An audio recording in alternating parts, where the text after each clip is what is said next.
I want to introduce you to my cousin, Kaci Morris. Welcome, Kaci. Hi, Kelvin. Thanks for having me.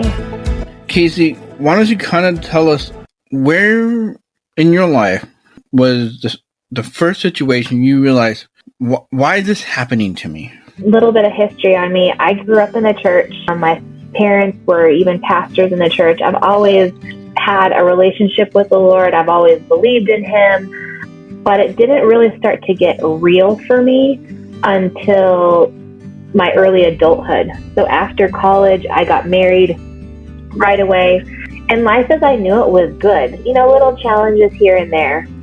But 3 months into our marriage, I would say, is when I really first came to that point of recognizing, wow, this is beyond me. 3 months into our marriage, I found out that I had thyroid cancer. At that time, I didn't even know what a thyroid was. It was totally the Lord, even in the way that I found out about it. I took a job that required me to go through a pretty intensive physical, and in that time, they found a growth on my thyroid. Had I not done that job, I would never have found out. Within a matter of a week, I was scheduled for a surgery. I was scheduled for all sorts of cancer consultations, and my mind and my world just started spinning. And it was one of those things that it was like, immediately, why is this happening to me? My life felt perfect at the time, and so much fear and concern really surfaced. And that's when it started to get real for me. We had the surgery pretty quickly after. They ended up having to do a partial thyroidectomy. And what that means is they literally cut out half of my thyroid and they burned it off. It was no longer. It turns out that it actually was not cancer. It was precancerous cells, but they caught it early enough to where the cancer didn't have any effect on my body. However, I was left with a half-functioning thyroid, and that would then become a struggle for me until even currently. So that kind of started to begin the journey. Shortly after the surgery, my body really started to shut down because it couldn't function without this part of my thyroid. And that's really when I was like, okay, Lord, I trusted you for the surgery. You came through. It almost felt miraculous that it was like, and now it's not cancer. And I felt like that was my, yay, God, thanks for the miracle. Little did I know all of the ramifications it would have afterwards. So my body really started shutting down hormonally. My lifelong dream was to be a mom. I had 3 different doctors tell me because of my hormones that probably wasn't going to happen, or it would be really difficult for me to ever conceive. And things just started to feel hard. And they started to feel, like I said before, kind of just overwhelming because it really was affecting my whole physical being. So I spent about a year just feeling sorry for myself. That's how I dealt with it, was feeling sorry for myself and feeling like no one understands and why me. And really, even my time with the Lord, instead of having faith for anything different, it was just like, why is this happening? And there was a time where I really felt like the Lord was trying to stir faith within me and just saying, just trust me. It's going to be okay. I was in part of a church service. It wasn't my local church that I was attending. It was a special church conference that I was at. And the pastor there was praying, and he felt like the Lord had really brought to mind that he wanted to heal somebody's thyroid. And I was like, choose me. I wanted it to be me so badly. I didn't even know what he was talking about. I didn't even know what that meant. But I went up and got prayer, and immediately I had a physical, supernatural healing encounter that I had never experienced before. I say physical because you could actually see the healing taking place. And this is kind of the crazy part. But if you can imagine, your thyroid is right in the middle of your neck. I had a big scar across it from the surgery. And after they prayed for me, it was hot and tingly, just kind of like you would expect a miracle to feel. But then my neck started just pulsating. You could see it thumping. It looked like I had a giant thumper, underneath my skin. And for the next 2 hours, this thing was just beating. It was like a giant heartbeat in my throat. And the whole time, my neck felt like it was on fire. And I was like, what in the world is happening to me? And so obviously I was skeptical, like I can't see inside my body. I didn't know what was really happening. I was assuming some sort of amazing supernatural miracle was happening. But it wasn't until that following week I was able to go see my doctor and go get images. And we were able to see that half of the thyroid that was removed, or part of the thyroid that was removed, actually grew back. The doctor who did the images, as well as my surgeon, both were completely speechless. I have the images to show them the before and after. No idea how that could happen, why that could happen, other than that amount of thyroid that grew back has since allowed me to function without a lot of assistance, like hormonally. It was about 6 months later that I found out I was pregnant, and then went on to have 3 healthy pregnancies. As you were telling that story, like, how dark did it get for you? I really was feeling hopeless. There were times that I felt hopeless, and really it came when, during that year before I experienced this miracle, I was having all sorts of effects from the medication that they were putting me on to help my body regulate. And for whatever reason, anytime I would take a medication and it was supposed to do something, like for instance, it was supposed to help give me more energy, it would have the exact opposite effect. And so I would be far more tired. Or it was supposed to help, my hair not fall out, and all of a sudden I'm losing hair and clumps. And so it felt like nothing I was trying was working, and I was working with amazing doctors who I trusted. And that's when I started to feel hopeless, because I felt like we're never going to figure this out. And really, they never did figure it out, honestly. The Lord figured it out, and he stepped in and supernaturally recreated something that wasn't there, and just to let me deal with it, Yeah, isn't that awesome? It's so awesome. How was Dee dealing with it, your husband? It was hard for him. I mean, I think naturally anybody who is watching their spouse wrestle these things, and it was so new for us. We were so newly married, and not knowing what was normal for me and what wasn't, and learning how to deal with fears and really being honest and process through that together. It was really difficult. He was an amazing support, but really all he could offer me is like, I'll pray for you. There was nothing he could do to fix it, especially when it got to the part of the hopelessness. He could only encourage me so much. And then he got to be there when this healing took place, and he actually had his hand on my neck as it was pulsating so fervently, and you could see it. And he has said since then what that did to his faith. I mean, because he had been praying for me for so long.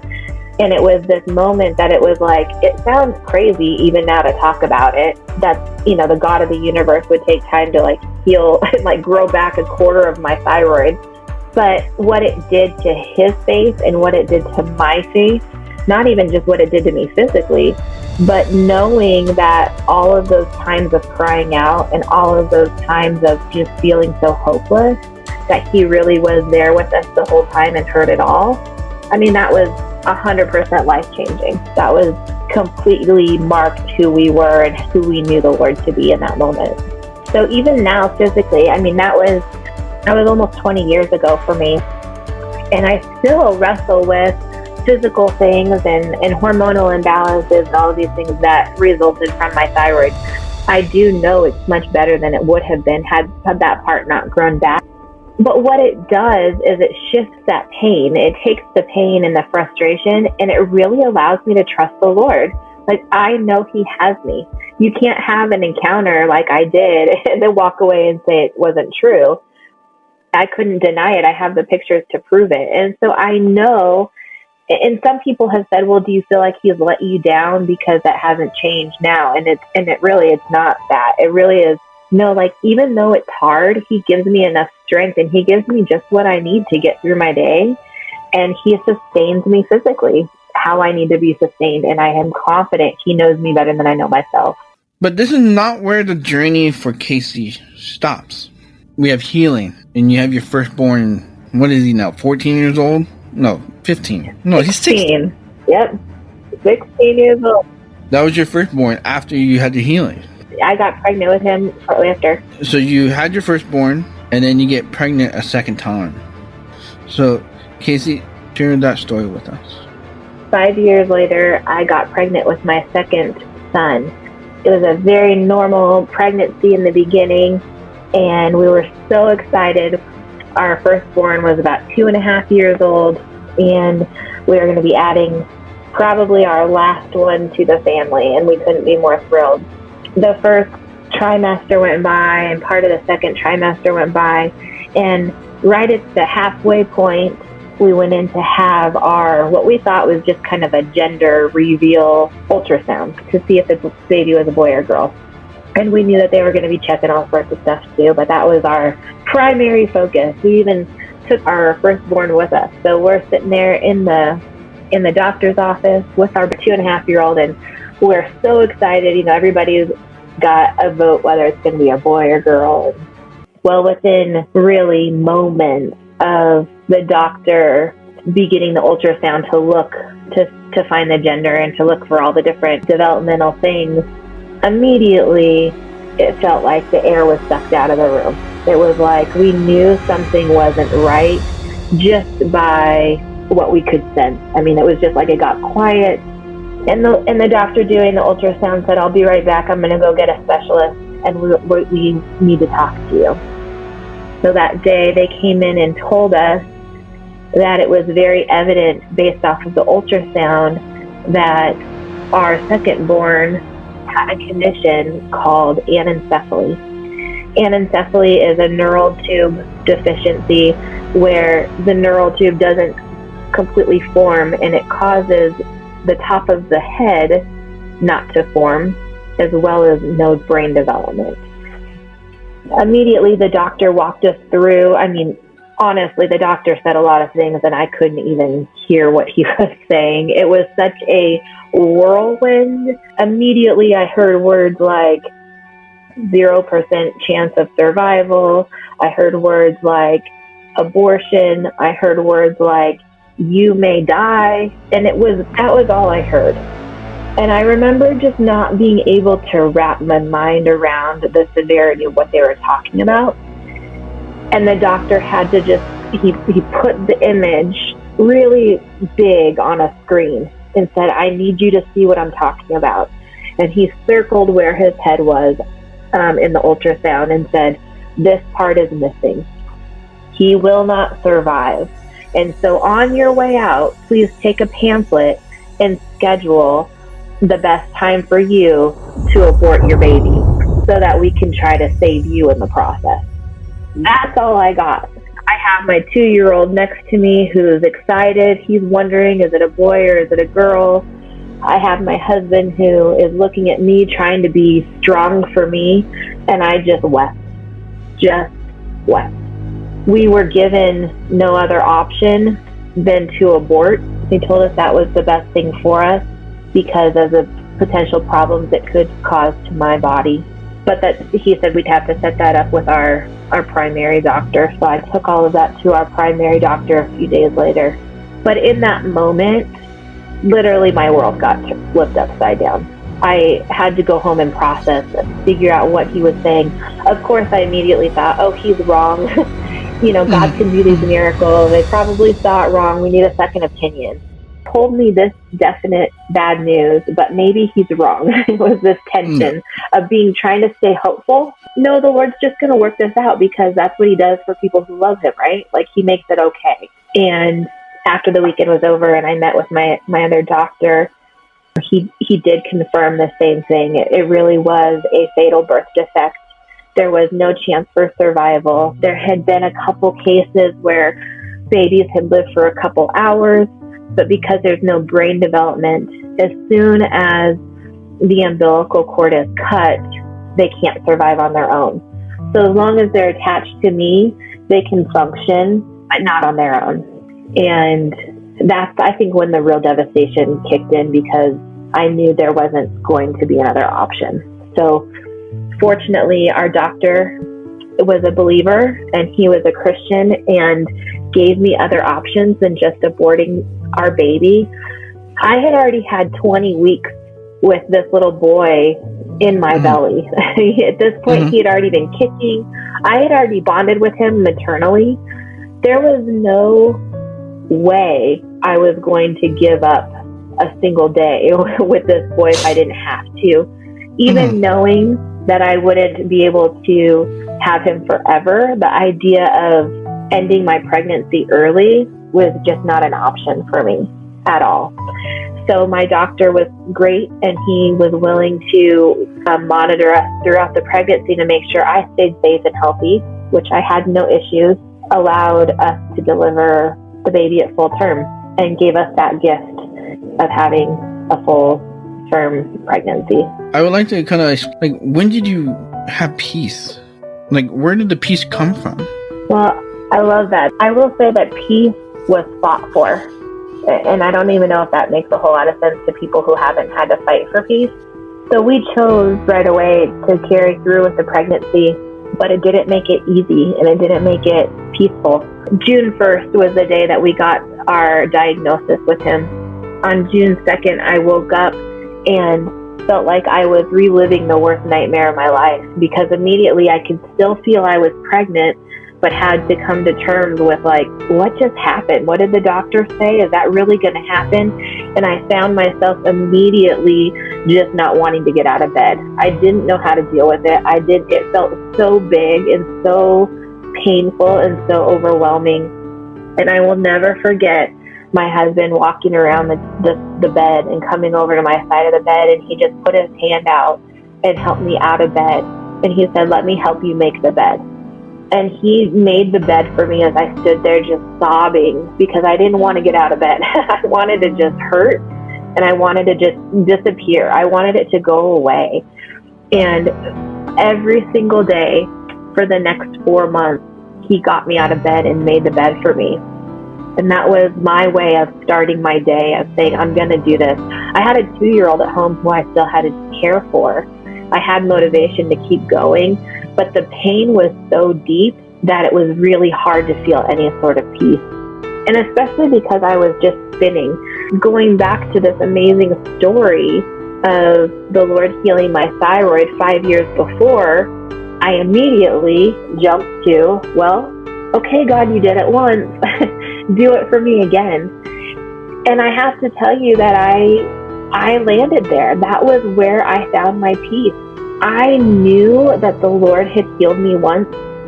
And when I say healed me, he healed me physically, but he healed my heart. And he healed my understanding and my true belief in knowing him. Like, there was this new level of intimacy that I had with the Lord after I had this really amazing experience and physical healing. So I had to dwell off of that, because it was like this well that had already been dug for me with the Lord. And so I just kind of kept pressing into it and just saying, okay, you did this for me once, like, please heal my son. A couple of days after we got the diagnosis, we asked the Lord what we should name him. And the Lord gave us the name Benjamin, and it means son of my right hand.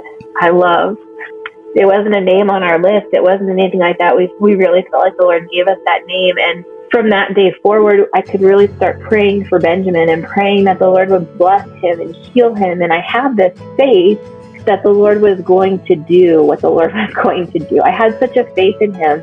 That's where I found my peace. And so Dee and I, we decided early on, we had this diagnosis. We weren't burying our head in the sands about it, but we were going to do everything we could to pursue healing for Ben. We were going to try to keep me as healthy as I possibly could be so I could carry this to as long as I could. And we were going to stay in a posture that was expectant of the Lord to show up again and to do something that only he could do. Because we were confident. We knew it would have to take a supernatural miracle for him to survive. And so on a daily basis, we lived out as though Ben was with us, and he was. It was just in my belly. And we bonded with him. We connected with him. We took him to the beach. We took him to Disneyland. It was just my belly and all the pictures. That's how we found peace. We were having days with our son. We didn't know the future. And the Lord was so, so good to keep me present. That's where the peace came from. Is when I looked forward, I would go in a deep, dark spiral. When I would look behind, I had a lot of questions and I didn't understand. But when I could stay really present to my day, I had what I needed. I was healthy, he was surviving, and we were okay. So I had to stay present in that moment. And that's how I did the next 4 months of the pregnancy. So I remember the day Benjamin would come into the world. Explain to us at the beginning of that day, what was going through your emotions through that time? Well, I have to say it's probably one of the strangest things as a parent when you're told that your child will die at birth and you have to figure out what day that's going to be. In my case, we had to plan a day. I was induced. So I carried him full term, but I had to pick a day. And the reason was they had to induce me so that there would be less strain on my body. He was going to be under a lot of distress. Now, just from a physical perspective, we did a vaginal birth. And so when the baby is coming out of the birth canal, the top of the head is what takes the brunt of the weight. He was missing the top of his head. And so they knew that even in the delivery, most likely he wouldn't survive the delivery. It would be too stressful on him. The idea of doing a C-section or anything like that was off the table because it would put me at higher risk. And so we had to actually sit down with a calendar and pick out which day was going to be best. So we knew we had this end day. It was like the finish line to the marathon. We had spent months preparing our hearts, but at the same time, like really expecting a miracle. And to anyone who has not walked this road, it makes no sense how you can live with both, but we did. And I believe that was just through the Lord's grace. I knew I lived as though he was going to survive and live a full life. And I also lived as though I was going to have to say goodbye to him as soon as I saw him. There was both. It was both and, even though it doesn't make sense. And so really, by the time we had this day came, October 19th was the day that he would be born. I was scheduled to be induced. I had to be at the hospital at 5 o'clock in the morning. It was very practical. It was very real life. And I could not have been more excited. I had grown to love this boy so much. As a mom, all I wanted to do was like hold him in my arms and kiss his face. And I could not wait to see what the Lord was going to do because I knew he was going to show up. Like it was just, there was no doubt in my mind. It wasn't a sad day.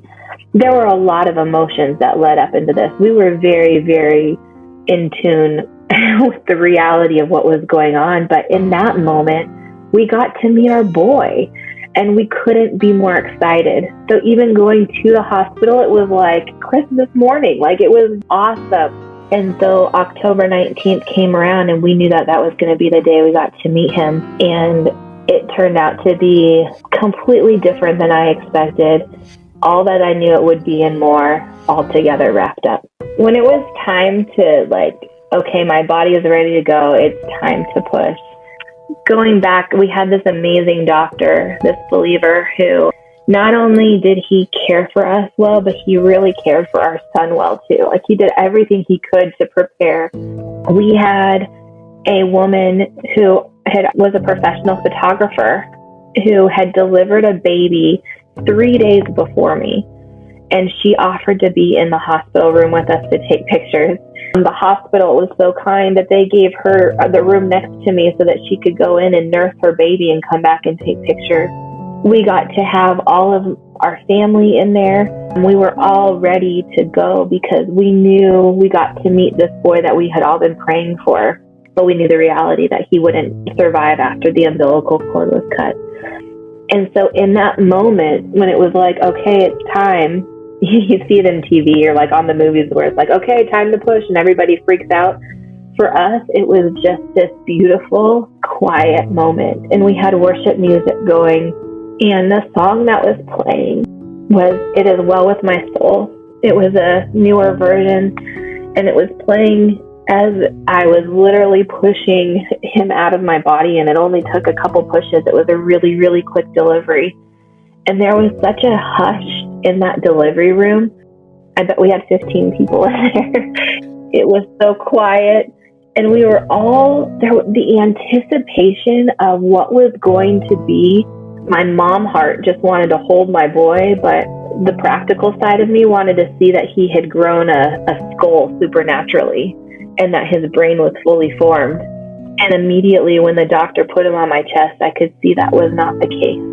And that his head really looked just like the ultrasounds, and the top of it was missing, and his brain wasn't developed. And when the doctor put him on my chest, I could not have loved this baby more. In that moment, I couldn't even see a flaw in this baby. He was so perfect, immediately just perfect to me. The doctor put him on my chest and looked at the nurse, and I remember him looking at the nurse, and he just shook his head like, no. And the nurse backed away, and the doctor stepped back, and he put his head down. He looked really sad, and I was thinking, he's here. I was so excited. And all of a sudden, Ben started to kind of cough a little bit, just like a little bit of a sputter. I learned later, as our doctor shared with us, that when he handed Ben to me, Ben was completely lifeless. There was no pulse, there was no breath, he wasn't breathing. And he put him on me and turned to the nurse and said, no, don't check him, just give her a minute with this baby that appeared to be a stillbirth. In those few seconds standing there, all of a sudden Ben caught breath and started to cough. And immediately his color completely changed, and he went from being gray and lifeless to pink and squishy like a normal baby. In the doctor's eyes, he immediately started crying. The nurse ran over because this baby that appeared to be dead was alive on my chest. Pictures we have of it as the photographer's taking pictures was beautiful. We were having this moment. Dee and I were there, and the time came where it was like, okay, we got to cut the cord. And here's our moment. And this was the time, Kelvin, that I think the reality set in for me, because up until now I was living in this, I just want to see my boy. But now I knew from all the doctors, it was like, as soon as we cut this, that's the end. Because his brain, he doesn't have enough brain mass and brain matter to be able to survive. And it was this moment that Dee had stepped up and said, I'll be the one to cut his cord, like most dads do, even knowing the implications of what that meant. We had a minute together. Ben was moving and very much alive, but it was time to cut the cord so I could be healthy. And when he cut the cord, right away, Ben started kind of cooing and making noises. And he became like what appeared to be more alive than he was the second before. And the doctor looked at us, and the nurses all looked at us like, what's happening? And there's a process in your body that, we thought, okay, we'll give it a few seconds. Maybe his body's going to shut down, and it didn't. He was moving. He was grabbing onto my finger. He was smiling. He was blinking. All of these things that they said there was no way for him to do. He was doing it. And so we just lived in this miracle. We really didn't know what to do with ourselves because everybody had prepared us for him to die. But we had been praying for this miracle, and we were getting it, but we didn't know what to do in it other than throw a party. Immediately, one of the nurses, who was also a Christian, went to the bakery next door to the hospital and had them put together a beautiful birthday cake. And we had a waiting room full of our family and friends from our church who had been walking with us. They had all been out in our waiting room praying for us while I was delivering Ben. They all got to come in, and we actually had a birthday party with this living baby that none of us know what to do with. It was beautiful because his head wasn't formed. His brain wasn't formed. We knew that what we had been praying for didn't happen in the way we expected it. It was like everything I had been praying for didn't turn out the tangible way, but it was so much more. He was born at 4:13 p.m. He survived for 7.5 hours. He died at 11:33 that evening. And when I say he lived, he lived. He got to be held by people. We got to have our son with him. We got to soak him up. And every breath that he took was like a kiss from heaven. It was like so much more than we were ever supposed to have been given. And in that moment, at the very end, he was starting to have a couple little seizures. And so we knew that it was probably going to be sooner than later that he would be passing away. And it was just Dee and I in the hospital room. And we just couldn't get over the Lord's goodness.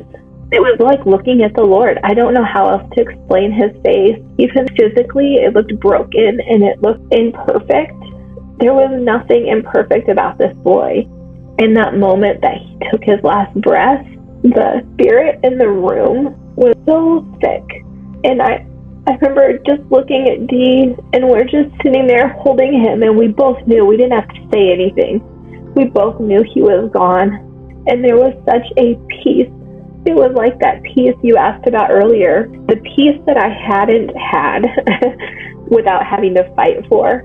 It was just there. It was so free and so peaceful. There was no sorrow. There was no sadness in that moment. It was so good and so perfect.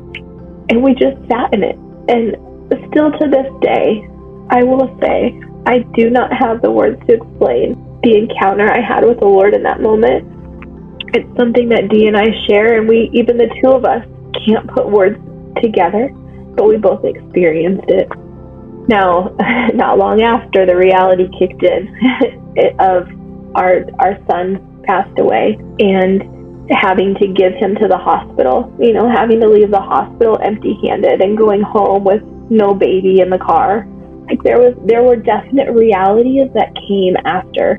But in that moment, in those 7.5 hours that we should never have been given, still holds all sorts of records in our hospital. And I mean, we had doctors who, they weren't even like baby doctors. They were bone doctors and foot doctors. They were running across the hospital to come to see him because it wasn't supposed to happen. It didn't make sense, like worldly sense. Like it didn't make any sense naturally. The doctors wanted to see what was this supernatural thing happening here. And we got to experience it for 7.5 hours. And still, the number one response I get from people is just, yeah, but it's only 7.5 hours. Right away, I mean, everything inside of me was like, yes, it was 7.5 hours. It wasn't supposed to be that way. And so every minute was a gift. I knew that. And I saw the things that we had been praying and fasting for during the pregnancy come to fruition, just not the way I thought. I walked away really recognizing the way I imagined it was not the way that it played out, but it didn't mean that the Lord wasn't good through all of it for me. He might not be alive physically, but his story is being told. Because his story, he fought beyond all the odds to breathe, be with his mom, be with his dad, and be with his brother. You weren't willing to allow the pain to destroy you. That's the beauty of having history with the Lord.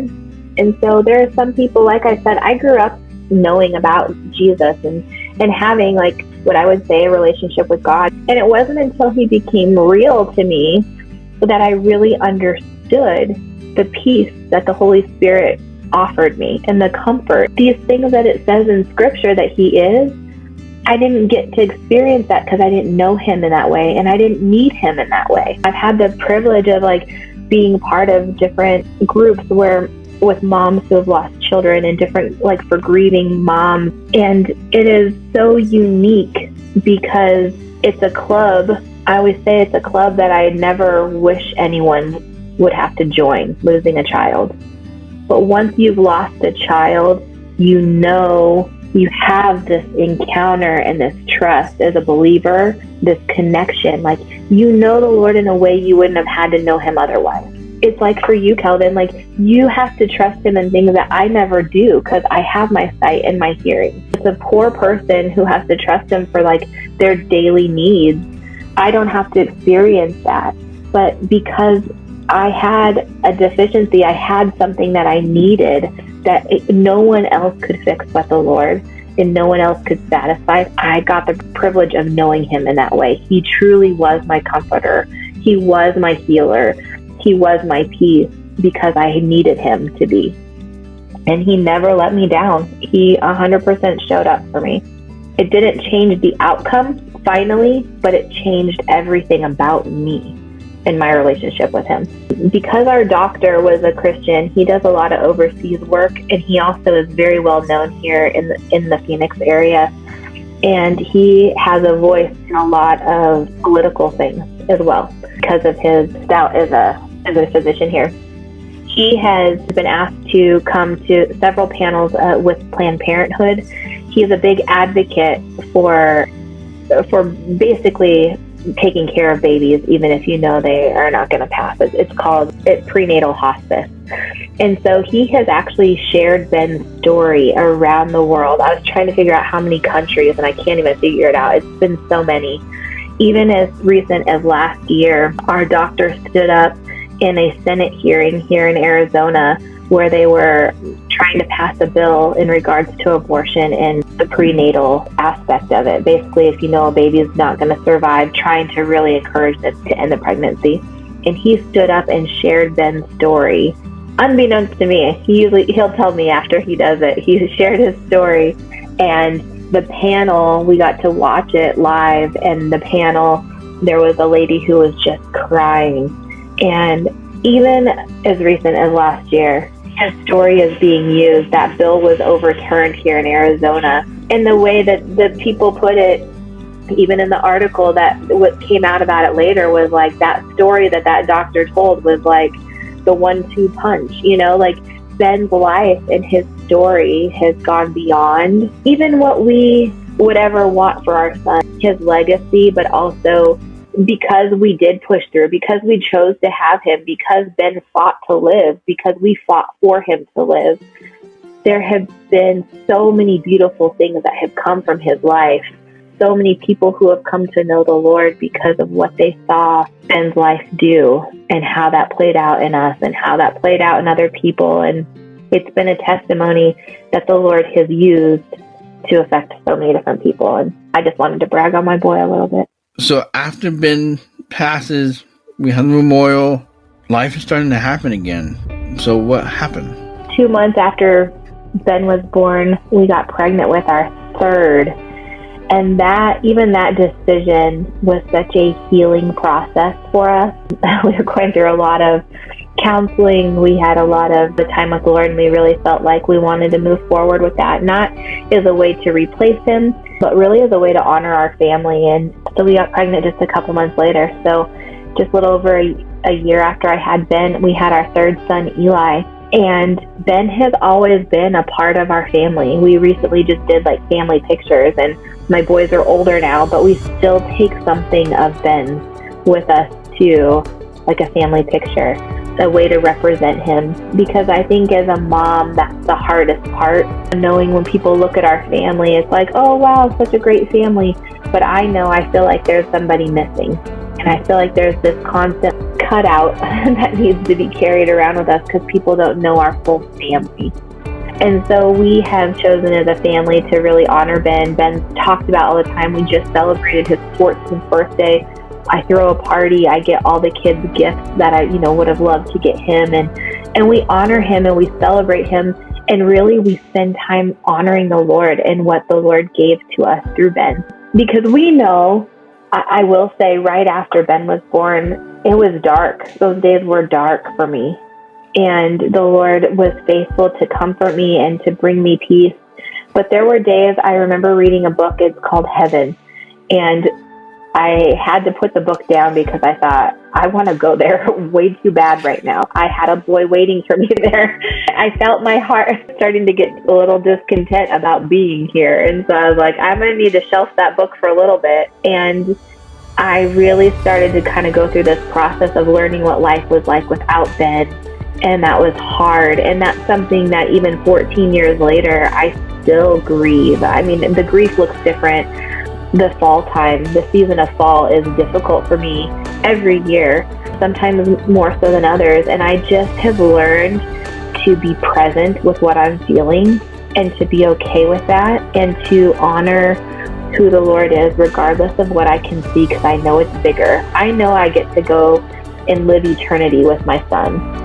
I know he'll be there, but it's what I do here in the meantime that I feel like honors him, but really is honoring to the Lord. There is not enough that I can do on this earth to thank the Lord for what he gave me through that experience with Ben, that all I can do is honor him and love my family well. And that's what we try to do. And he's very much a part, even when the grief comes, even when the painful time comes, and even when I get the privilege of walking with other moms who are experiencing the same condition with their children. It's painful and it's hard, but there's always hope for tomorrow. Always, always hope for tomorrow. And so I can find that peace.